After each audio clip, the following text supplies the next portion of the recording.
ನಮಸ್ಕಾರ, ನೀವು ನೋಡ್ತಾ ಇದ್ದೀರಾ ನ್ಯೂಸ್ ಫಸ್ಟ್ ಲೈವ್. ನಾನು ಮಧುಸೂದನ್. ಮೊದಲಿಗೆ ಹೆಡ್ಲೈನ್ಸ್.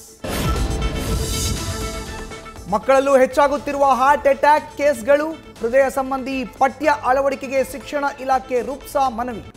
ವಿಶೇಷ ತರಗತಿ ನಡೆಸಲು ಸರ್ಕಾರಿ ವೈದ್ಯರಿಗೆ ಸುತ್ತೋಲೆ ಹೊರಡಿಸುವಂತೆಯೂ ಅಧ್ಯಕ್ಷ ಡಾಕ್ಟರ್ ಹಾಲನೂರು ಲೇಪಾಕ್ಷಿ ಕೋರಿಕೆ. ಸ್ವಯಂ ನಿವೃತ್ತಿಗೆ ಅರ್ಜಿ ಸಲ್ಲಿಸಿರುವ ಎಎಸ್ಪಿ ನಾರಾಯಣ ಬರಮನಿ, ವಿಆರ್ಎಸ್ ಬಳಿಕ ಬಿಜೆಪಿಯಿಂದ ಎಲೆಕ್ಷನ್ಗೆ ನಿಲ್ಲೋ ಪ್ಲಾನ್.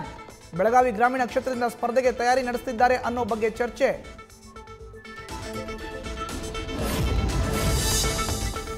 ಮೈಸೂರು ಜಿಲ್ಲಾ ಪಂಚಾಯಿತಿಯಲ್ಲಿ ನಡೆದ ಜನಸ್ಪಂದನ ಸಭೆಯುದ್ದಕ್ಕೂ ನ್ಯೂಸ್ ಫಸ್ಟ್ ವರದಿಗಳ ಸದ್ದು.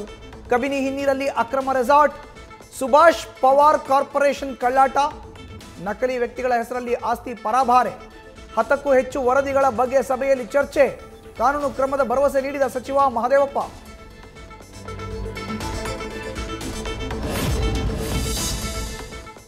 ದೊಡ್ಡಬಳ್ಳಾಪುರದ ಗೂಳ್ಯ ಗ್ರಾಮದಲ್ಲಿ ದಲಿತರಿಗೆ ದೇವಸ್ಥಾನಕ್ಕೆ ಪ್ರವೇಶ ನಿರ್ಬಂಧ ಪ್ರಕರಣ.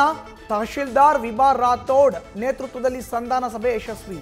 ಶತಮಾನದ ಇತಿಹಾಸವಿರುವ ಯಗಳಮ್ಮ ಗುಡಿಗೆ ಪ್ರವೇಶಾವಕಾಶ. ನ್ಯೂಸ್ ಫಸ್ಟ್, ನಿರ್ಭೀತಿಯಿಂದ ನಿಮ್ಮ ಪರವಾಗಿ.